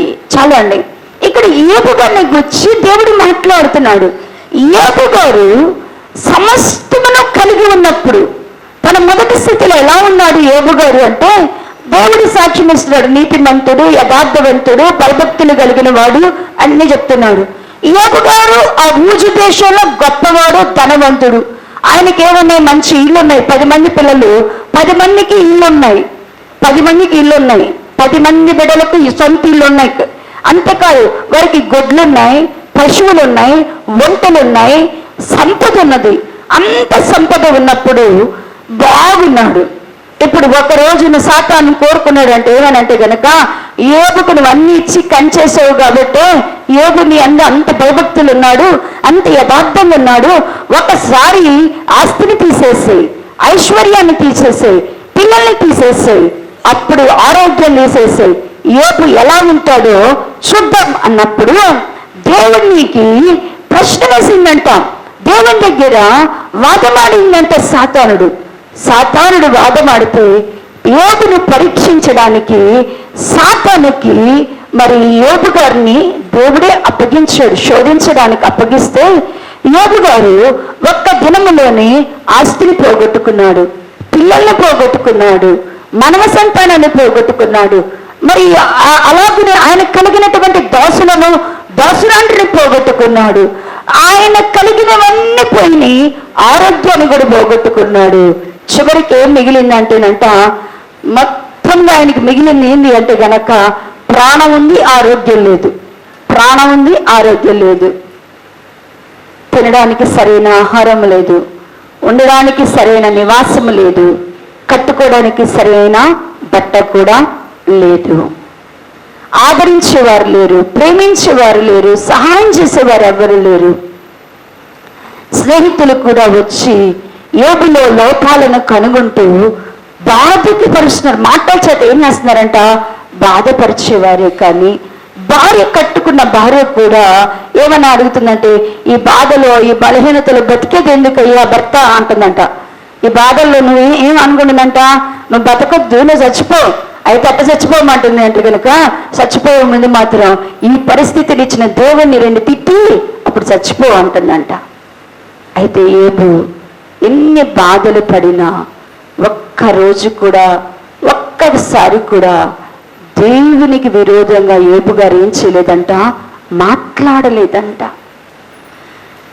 దేవుణ్ణి బాగున్నప్పుడు ఎలాగున స్తుతించేవాడో, దేవుని యథార్థతను కొనియాడేవాడో, దేవునిని ప్రేమించేవాడో, శ్రమలో, శోధనలో, బలహీనతలో కూడా ఆయన దేవుని విషయంలోనంట అదే స్థితి ఉన్నాడంట. దేవుణ్ణి ఆయన చెప్తున్నాడు, నేను కృషించిపోయిన పరమల నా విమోచకుని నేను ఖచ్చితంగా ఏం చేస్తానంటున్నాడు, చూస్తాను అంటాడు. నేను పడిన శ్రమకు నా దేవుడు ప్రతిఫలం ఇస్తాడు అని చెప్తున్నాడు. ఏదైనా ఉంటే నేను దేవునితోనే మాట్లాడుకుంటానంటున్నాడు. కానీ దేవుణ్ణి ఎక్కడో కూడా ఆయన ఏం చేయలేదంటేనట, తక్కువ చేయలేదు, తృణీకరించలేదు. అన్నీ బాగున్నప్పుడు మొదటి స్థితిలో ఎలా ఉన్నాడో కడపటి స్థితిలో కూడా యోబు గారంట అలాగే ఉన్నాడంట. అన్ని బాగుంటే మందిరానికి వస్తాం, అన్ని బాగలేకపోతే కొన్ని, మనకు అన్ని కాదు, మనకు ఒకటి బాగలేకపోయినా మనస్థితి ఏంటి? ఆయనకి అన్ని బాగలేకపోయినా కూడా ప్రార్థన చేయటం మానలేదు, స్తుతించడం మానలేదు, ఆరాధించడం మానలేదు, దేవుణ్ణి కొనియాడడం మానలేదు, దేవునిని ఆయన సత్యవంతుడని ఆయన విశ్వాసాన్ని విడిచిపెట్టలేదు. ఈ రోజున ప్రియులారా, మనము జ్ఞాపకం చేసుకోవలసిన విషయము, నిన్ను నన్ను దేవుడు హృదయమును, అంతరంగములను, క్రియలను పరిశీలిస్తున్నానని చెప్తున్నాడు. తీపరలో ఏం చెప్తున్నాడంట, నేను చూస్తున్నాను, నేను నిన్ను చూస్తున్నాను. అందుకని ఆయన అడ్రస్ చేసేటప్పుడు అంటాడు, అగ్ని జ్వాలల వంటి కన్నులు కలిగిన వాడను. అంటే ఆయన అడ్రస్ చేసేటప్పుడే ఉన్నాడు, నా కన్ను నీ మీద ఉంది, ఓ తేతర సంగమా నా మీద నీ కన్నుంది, నిన్ను నేను చూస్తున్నాను. ఎలా చూస్తున్నాను? నీ ప్రేమ ఏంటో నేను చూస్తున్నాను, నీ క్రియ ఏంటో నేను చూస్తున్నాను, నీ విశ్వాసం ఏంటో నేను చూస్తున్నాను, నీ పరిచర్య ఏంటో చూస్తున్నాను, నీ సహనం ఏంటో చూస్తున్నాను, నీ సహవాసం ఏంటో చూస్తున్నాను, నీ స్థితి ఏంటో మొత్తం కూడా ఏం చేస్తున్నాను, నేను చూస్తున్నాను. త్వేతైర సంఘాన్ని చూసిన దేవుడు ఈరోజు నిన్ను చూడడా? ఈ 2025వ సంవత్సరము యెరూషలేము ప్రార్థనా మందిరములో ఉన్న మనల్ని దేవుడు చుట్టలేదా? మనం ఏం చెప్పగలము? మనము రూతులాగా సాక్ష్యం మన దగ్గర ఉందా? యోబు గారిలాగా మన దగ్గర సాక్ష్యం ఉందా? మన సాక్ష్యం ఏమైంది? దేవుని దగ్గర మన సాక్ష్యం ఏమైంది? మనందరం కూడా ఎట్లాంటి వారం అంటే, చూడండి, దేవుని పిల్లలు ఏ స్థితిలో పడిపోతున్నారు అంటే కనుక చూడండి, లూకాసు వార్త 11వ అధ్యాయము, లూకాసు వార్త 11వ అధ్యాయము, లూకాసు వార్త 11వ అధ్యాయము 24వ వచ్చిన భాగం నుండి చదవండి. అపవిత్రాత్మ ఒక మనిషిని వదిలిపోయిన తర్వాత అది విశ్రాంతి వెతుకొచ్చు నీరు లేని చోట్ల తిరుగుచుండును. విశ్రాంతి దొరకనందున నేను విడిచి వచ్చిన నా ఇంటికి తిరిగి వెళ్ళదుననుకొని వచ్చి ఆ ఇల్లు ఊడ్చి అమర్చుండుట చూచి వెళ్ళి తనకంటే చెడ్డవైన మరి 7 అపవిత్రాత్మలను వెంటబెట్టుకొని వచ్చును. అవి అందులో ప్రవేశించి అక్కడనే కాపురముండెను. అందుచేత ఆ మనుష్యుడి యొక్క కడపటి స్థితి మొదటి స్థితి కంటే చెడ్డదగును. ఇప్పుడు దేవుడు మాట్లాడుతున్నాడు. చాలా మంది స్థితి ఎలా మారిపోతుంది అంటే, మొదటి స్థితి కంటే కడపటి స్థితి ఏమవుతుందంట? చెడ్డదవుతుందంట. ఇందుకు దానికోసం ఒక ఉపమానం చెప్తున్నాడు. మొదటి స్థితిలో ఉన్నప్పుడు అంటే, నేను ఇక్కడ అన్నాడు కదా, ఒక వ్యక్తి ఇంటినంట ఒక అపవిత్రాత్మ కేంద్రం చేసుకుందంట. ఒక వ్యక్తి ఇంటినంట ఏం చేసిందంట? ఒక దెయ్యం వచ్చి కూర్చుందంట. ఒక ఇంట్లో ఒక దెయ్యమేనంట. ఆయనంతట్లో ఒక దెయ్యం రాజ్యం వెళ్తుందంట. ఆయనంట దేవుని తెలుసుకొని, మా ఇంట్లో దెయ్యం ఉందని తెలుసుకొని ఆ దెయ్యాన్నంట వదిలిచ్చి ఇంట్లో నుంచి తరిమేసాడంట. మొత్తానికి దేవుని కృప చేత ఆ ఇంటిలో ఉన్న దెయ్యం పోయింది. దెయ్యం పోయిన తర్వాత అబ్బా మా ఇంట్లో ఉన్న దెయ్యం పోయింది అనుకొని శుభ్రంగా బూజులు దులిపి శుభ్రంగా ఇల్లంతా ఊడ్చి చక్కగా ఎక్కడెక్కడ దెయ్యం ఉంటే అన్ని చిందరవందరగా ఉండేది. ఇప్పుడు దెయ్యం పోయింది కాబట్టి ఇప్పుడు ఇల్లంతా ప్రశాంతంగా ఉండాలని ఊడ్చి అమర్చి అట్ట పెట్టాడంట. పెడితే దెయ్యం అందుకంటే అబ్బో నేను పోయాను, ఈయన మారిపోయాడు, ఊడ్చేశాడు, కడిగేశాడు, దులిపేశాడు, ఇంకేమన్నీ అమర్చాడు, నేను ఎట్టెళ్తాను అనుకుందంట. అనుకుని చూస్తా ఉందంట దెయ్యం. ఆ దెయ్యం అంట విశ్రాంతి కోసం అంట ఎక్కడెక్కడికో వెళ్తున్నా కూడా అది ఎక్కడ ఉండబుద్ధి కావట్లేదంట. దానికి ఎప్పుడు ఏం కావాలనిపిస్తుందంట? నేను వదిలేని నీళ్ళే బాగుంది, నాకు ఇంకెక్కడ బాగలేదు అనుకొని నేను వదిలేని ఇంట్లోకి వెళ్ళాలి అనే ప్రయత్నం చేస్తా ఉంటే ఈయనేమో దాన్ని గడిగేసాడు, ఊడ్చాడు, 2 రోజులు బాగా కాపు కాసాడు. 3వ రోజు నుంచి ఇక ఊడ్చి అమర్చి ఖాళీగా ఉండడం ప్రారంభించాడు. అంటే నువ్వు ఊడ్చి అమర్చిన తర్వాత ఒక దాన్ని నువ్వు వదిలేసావు అంటే ఆ స్థానము ఖాళీగా ఉంచకూడదు. ఆ స్థానాన్ని ఏం చేయకూడదంట?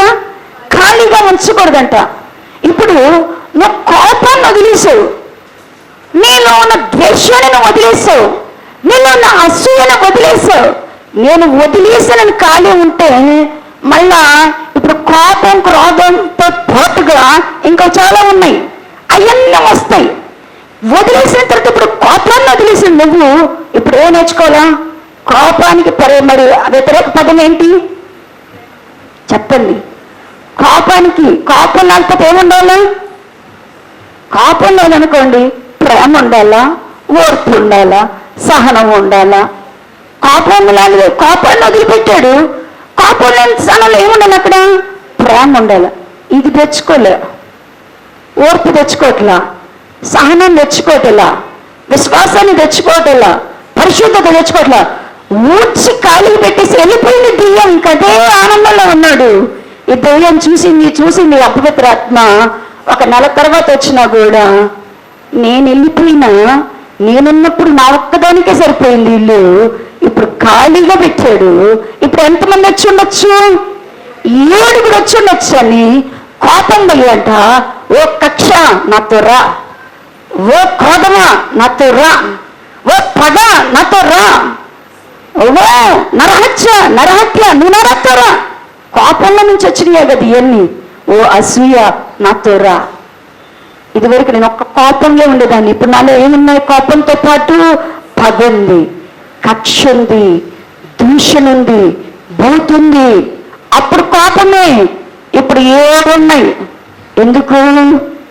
ప్రేమను సంపాదించుకోవడానికి ప్రయాసపడలేదు, పరిశుద్ధతను సంపాదించుకోవడానికి ప్రయాసపడలేదు, విశ్వాసాన్ని సంపాదించుకోవడానికి ప్రయాసపడలేదు, నీతిని సంపాదించుకోవడానికి ప్రయాసపడలేదు, ఓర్పుని సంపాదించుకోవడానికి ప్రయాసపడలేదు, సహనంగా ఉండడానికి నేను ప్రయాసపడలేదు. ఇవన్నీ వదిలేశాను. ఒక్కదాన్ని వెళ్ళగొట్టానని ఖాళీగా కూర్చుంటేనంట మరీ చెడ్డవి, అసలు మంచివి కూడా కాదంటే దీనికన్నా అయ్యన్నట్టండి అంట.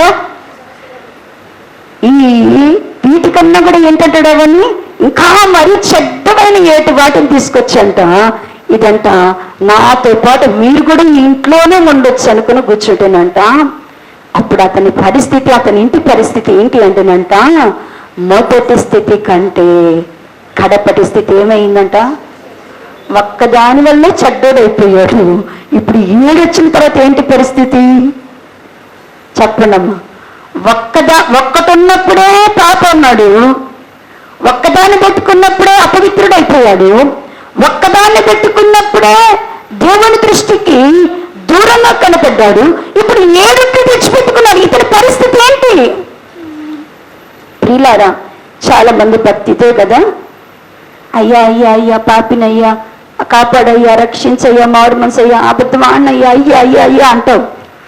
అబద్ధం ఆడనగా రేపు నుంచి ఇప్పటి నుంచి ఏం మాట్లాడో నేర్చుకోవాలా? హృదయపూర్వకంగా నిజం మాట్లాడాలా. అబద్ధం మాట్లాడనంటావు. నోరు ముసుక నిజం మాట్లాడడానికి మాత్రం ఏం జరగవు, నోరు తెరవు. నిజం మాట్లాడడానికి ధైర్యం తెచ్చుకోవు, హృదయపూర్వకంగా నిజం చెప్పవు. అబద్ధాన్ని వదిలేసావు, నిజం మాట్లాడావు. నిజం మాట్లాడకపోతే నీలో యథార్థత ఎప్పుడు వస్తుంది? మన భక్తి ఇట్లాంటిదే. ఒకదాన్ని ఒప్పుకుంటాం, అయ్యా నాకు అయ్యా నాలో కోపం ఉంది, అయ్యా అందరూ ఒప్పుకునే మాట ఇది. నేను అబద్ధం ఆడతానే కోపం ఉంది. ఎవరు ఒప్పుకోరు ఈ మాటని? అందరంట కోపం ఉంది ఒప్పుకుంటున్నావు. అది నిన్ను విడిచిపోవాలని దాన్ని గద్దిస్తున్నావు, దాని నుంచి విడుదల పొందుతున్నావు. ఎక్కడ ఓర్పు నీలో? ఎక్కడ నీలో ఓర్పు? ఎక్కడ? ఒక మాట అంటే ఓర్చుకుంటావా? ఒక మాట అంటే నువ్వు సహిస్తావా? లేదని అంటే తట్టుకోగలవా? దానికి ఇప్పుడు ఏం చేస్తాం మనం? ఓర్పు లేదు కాబట్టి ఇప్పుడు అదేం తెచ్చుకుంటుంది? ఏడొచ్చినాయి. ఇప్పుడు ఏమొచ్చింది?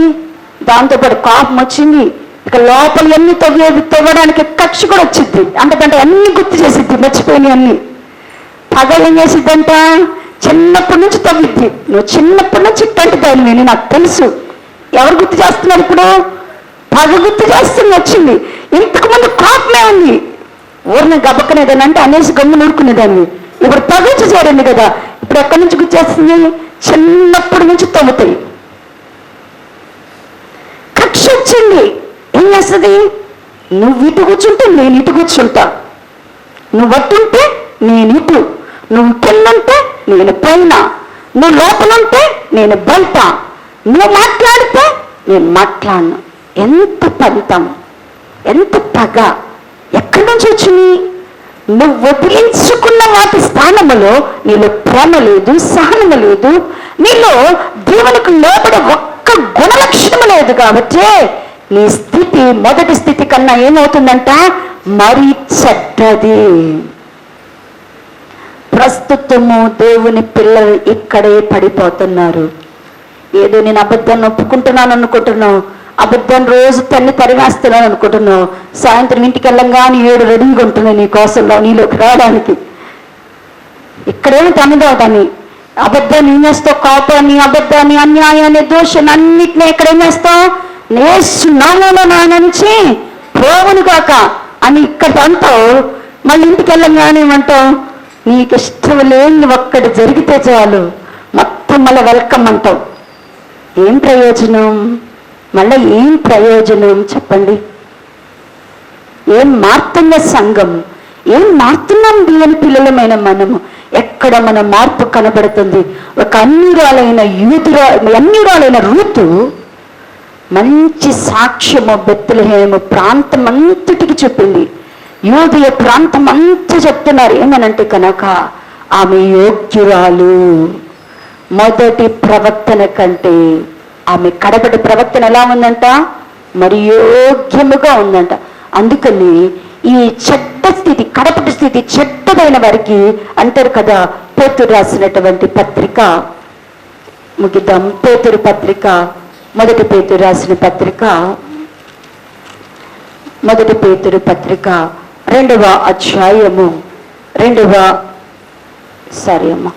పేతురు రాసిన పత్రిక 2వ అధ్యాయము 2వ పేతురు రాసిన పత్రిక 2వ అధ్యాయము 20వ వచన భాగము నుండి చదవండి.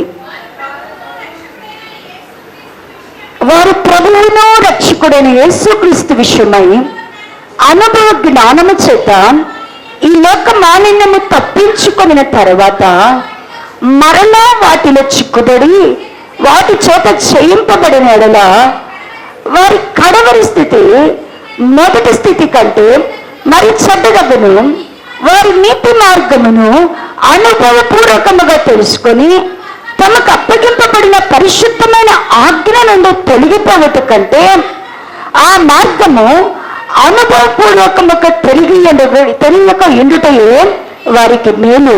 కుక్క తన వాంతికి తిరిగినట్లు కడగబడిన పంది బురదలు దొర్లుటకు మరలినట్లు అన్న సామెత చొప్పున వీరికి సంభవించును. ఒక్కసారి దేవుడు రాసేటప్పుడు అన్నాడు, కుక్క గతికినట్లు ఉందంటారు చాలా మంది భక్తుల పరిస్థితి. కుక్క తన వాంతిని అంటే ఏం చేస్తుందంట? పోయి మళ్ళా తినేసి వచ్చిందంట. కడగబడిన పందినంట పందిని ఎంత బాగా కడిగినా కూడా బురద చూడంగానే ఏం చేస్తుందంట? జంప్ చేసి దాంట్లో దూకిద్దంట. దాన్ని ఎంత భద్రంగా పెట్టినా కూడా అది ఉండదంట. అది మాత్రం ఎంత మాత్రం శుభ్రంగా ఉండదంట. ఈయన అన్నాడు కదా, ఎవరిని గురించి చెప్తున్నాడంటే దేవుని పిల్లలమైన మనము యేసుక్రీస్తు ప్రభువారిని తెలుసుకున్నాం, ఆయన వాక్యాన్ని వింటున్నాం, ఆయన కూర్చున్న రక్షణ జ్ఞానం సంపాదించుకున్నాం. యేసు ప్రభు నమ్మం, యేసు ప్రభు పరిశుద్ధుడు నమ్మం, యేసు ప్రభు నీతిమంతుడు నమ్మం, యేసు ప్రభు వారి మరియు ప్రేమాస్వరూపి అన్నమ్మం, ఆయన సత్యస్వరూపి అని నమ్మం, యేసు ప్రభు వారు నీతిమంతుడు నమ్మం. ఇవన్నీ యేసు ప్రభులో ఉన్నాయి. ఆయన వెంబడించేవారు ఆయనలాగే ఉండాలి. ఇప్పుడు ఆయన ప్రేమించాము అంటే, ఒకవేళ ఆయన ప్రేమించామంటే ఆయన మాట వింటాం. ఆయన ఎలా ఉంటారో అలానే ఉంటాం. ఆయన నీతిమంతుడు అయినట్టుగా ఆయన పిల్లలు కూడా ఎలా ఉంటారు? నీతిమంతులుగా ఉంటారు. ఆయన పరిశుద్ధుడైన ప్రకారం మనం కూడా ఎలా ఉండాలా? పరిశుద్ధుడంగా ఉండాలా. ఆయన సత్యవంతుడైనట్లుగా మనం కూడా ఏమైనా ఉండాలా? సత్యవర్తులమై ఉండాలా. ఆయన వెలుగు సంబంధి ఆయన వెలుగైనట్లుగా మనం కూడా ఏమైనా లోకానికి వెలుగై ఉండాలి. ఇది మన పనేనా? ఇది మన పనేనా కాదంటారా? దేవుడు ఇంతకు మించి ఏమైనా చెప్పారా? వినండమ్మా, వెలుగుగా ఉండొద్దు అని ఏమైనా చెప్తున్నాడా? వినండమ్మా, నీతిని అనుసరించొద్దని దేవుడు వేసిపోయి చెప్తున్నాడా? ఆయన వద్దకు వచ్చి ఆయన ఏంటో తెలుసుకొని ఆయన వాక్యాన్ని విన్న మనము ఇప్పుడు ఏం చేయాలంట అన్నాడు కదా, ఈ లోకముల రక్షణ జ్ఞానము చేత ఈ లోక మాలిన్యాన్ని మనం తప్పించుకొనిన తర్వాత మళ్ళా లోకంలో పడ్డాము అంటే ఆయన సత్యవంతుడు అన్నావు, నువ్వు చక్కగా లోకంలో అబద్ధాలు ఆడుతున్నావు. ఇప్పుడు మన పరిస్థితి ఏంటి? దేవుడి దగ్గర నిజం చెప్పాల్సిన అవసరం లేదండి. నువ్వేంటి ఆయనకి బాగా తెలుసు. కానీ ఎక్కడ బాగా నిజం మాట్లాడాలా? ఎక్కడ? దేవుడి దగ్గరికి కాచి నువ్వేంటో, అయ్యా నేను యథార్థవంతున్నయ్యా, యథార్థవంతురాలనయ్యా, నీతిమంతున్నయ్యా, దీనున్నయ్యా, దరిద్రున్నయ్యా, ఏం అవసరంగా నువ్వు వచ్చేట నిలబడితే కూర్చుంటే చాలు. ఆయనకి చెప్పకుండా నువ్వేంటో తెలుస్తుంది. కానీ లోకం మాత్రం ఖచ్చితంగా నీ యథార్థతను చూడాలా. లోకం మాత్రం నీ సత్యం చూడాలా. లోకం మాత్రం నీలో ఉన్న ప్రేమను చూడాలా. లోకం మాత్రం నీలో ఉన్నటువంటి పరిశుద్ధతను చూడాలా. చాలా మంది లోకంలోకి వచ్చిన తర్వాత వాళ్ళు అబద్ధం ఆడతారు, నువ్వు అబద్ధం ఆడతారు. అందుకని వాళ్ళు తిట్టేటప్పుడు ఏమని తిడతారు చెప్పండి? ప్రార్థనలకు వెళ్తున్నారు మీరు, మాట్లాడియన్నీ భక్తులంతా మీరు పెట్టరా, మిమ్మల్ని ఎవరు అనరా? ఎందుకన్నారు? ఎందుకని పెంచుకుంటున్నారు? మన మాట అవునని కాదన్నట్లుగా, కాదని అవునన్నట్లుగా ఉండొచ్చా? అది ఎంత కష్టమైనా, ఎంత నష్టమైనా నిజమే మాట్లాడింది. అప్పుడు లోకం వీళ్ళు ఎక్కడున్నా ఏం మాట్లాడతారంటారు? వీళ్ళు ఉన్నది ఉన్నట్టే మాట్లాడతారు, వీళ్ళు ఉన్నది ఉన్నట్టే మాట్లాడతారు, వీళ్ళు యథార్థంగానే ఉంటారు, వీళ్ళు సత్యంగానే ఉంటారు, వీళ్ళు నీతిగానే ఉంటారు, వీళ్ళు పరిశుద్ధంగానే ఉంటారు. వీళ్ళెవరు? దేవుని పిల్లలు. దేవుని పిల్లలు అయినటువంటి వారు ఖచ్చితంగా లోకములో కరెక్ట్గా ఉంటారు. లోకం మన దేవుణ్ణి గణపరిచేది ఎప్పుడంటే లోకములో మనం కరెక్ట్గా ఉన్నప్పుడు. ఇప్పటి కాలంలో అలాంటి క్రైస్తవులు కొదువుగా ఉంటున్నారు. కానీ మన తరానికి ముందు మన పేరెంట్స్ జనరేషన్ చూసినప్పుడు ఖచ్చితంగా మనం క్రిస్టియన్స్ అంటే, క్రైస్తవులు అంటే వాళ్ళు ఎలా ఉంటారంటే లంచాలు పుచ్చుకోరు, అబద్ధం ఆడరు, అన్యాయం చేయరు, డ్యూటీ పర్ఫెక్ట్గా ఉంటారు. వాళ్ళ డ్యూటీ చేసే విషయంలో కూడా పర్ఫెక్ట్గా చేస్తారు. వాళ్ళు తప్పించుకోరు. వాళ్ళు ఏదైనా తప్పు చేస్తే ఒప్పుకుంటారు, ఖచ్చితంగా ఉంటారు. దానిని బట్టి వాళ్ళు క్రైస్తవులు అని చెప్పేవాళ్ళు అంట. దేవుని పిల్లలైనటువంటి వారు మనం ఎలా ఉంటున్నాం? మనం ఎలా ఉంటున్నాం? మన స్థితి ఎలా ఉంటుంది? దేవుని దగ్గరికి వస్తున్నాం, దేవునితో సహవాసం చేస్తున్నాం, దేవుని ప్రేమ ఏంటో మనం తెలుసుకున్నాం, దేవుని క్రియలేంటో తెలుసుకుంటున్నాం, దేవుని వాక్యం ఏంటో మనం తెలుసుకుంటాం. ఆ జ్ఞాన కాలమందు దేవుని చూడనట్టున్నాడు. కానీ ఇప్పుడు అందరూ అంతటా మారు మనసు పొందవలనని అగ్ని జ్వాలల వంటి కథలు కలిగిన వారు నువ్వు లేచుట, కూర్చునుట, నడుచుట, తట్టుకుంట, నీ ఆలోచన తలపులన్నిటినీ కూడా ఈ కడవరి దినములలో పరీక్షిస్తున్నాడు, నిన్ను పరిపూర్ణురాలుగా చేయాలని. మనమేమో ఎంతలాగా తయారైపోతున్నామంటే వాక్యం తెలుసుకున్న తర్వాత, వాక్యం అర్థమైన తర్వాత, దేవుణ్ణి తెలుసుకున్న తర్వాత మనము లోకస్తుల్లాగా ఈ లోకములో మనం పడిపోతే అంటున్నాడు కదా, అసలు మీకు వాక్యం నేర్చుకోకపోయినా బాగుండేది, మీరు నా మందిరానికి రాకపోయినా బాగుండేది అని దేవుడు ఆత్మ ఘోషిస్తుంది. మీరు నన్ను నమ్మకోకుండా పోయినా బాగుండేది. అయ్యో నేనేంటో తెలుసుకొని, నా వాక్యం ఏంటో తెలుసుకొని మీరు ఇలాంటి స్థితిలో ఉన్నారు ఏంటని దేవుని ఆత్మ బాధపడుతూ అంటున్నాడు కదా, మిమ్మల్ని నేనేమని పిలవగలను, ఏమని చెప్పగలను అంటే కడగబడినటువంటి పంది పొరలాడినట్లుగా, బురదలు పడినట్లుగా దేవుని పిల్లలు కూడా అంట ఏమైపోతున్నారంట? పడిపోతున్నారు. కుక్క మంచిగా తిని పొయ్యి కక్కేసి మళ్ళీ ఏం చేస్తుందంట? కక్కేసిన దాన్ని ఏం చేస్తుందంట? తింటుందంట కుక్క. నువ్వు దేవుని దగ్గర ఒప్పుకొని నువ్వు చేస్తే నువ్వు అది ఒకటే. ఇక నీకేం రావాలా? కుక్క వాంతి తిన్నట్టే గుర్తుకు రావాలి.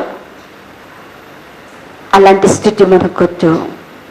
తుయతైర సంఘమున దేవుడు గమనిస్తున్నప్పుడు వారి పడిపోకముందు, వారి పతనముకు ఆ సంఘంలోనికి యెజబెలు అనే ప్రవక్త రాకమునటి వరకు వారు ఎలా ఉన్నారు అంటేనంట, వారి మొదటి స్థితి కంటే వారి కడపటి స్థితి మరి యోగ్యముగా ఉన్నదంట.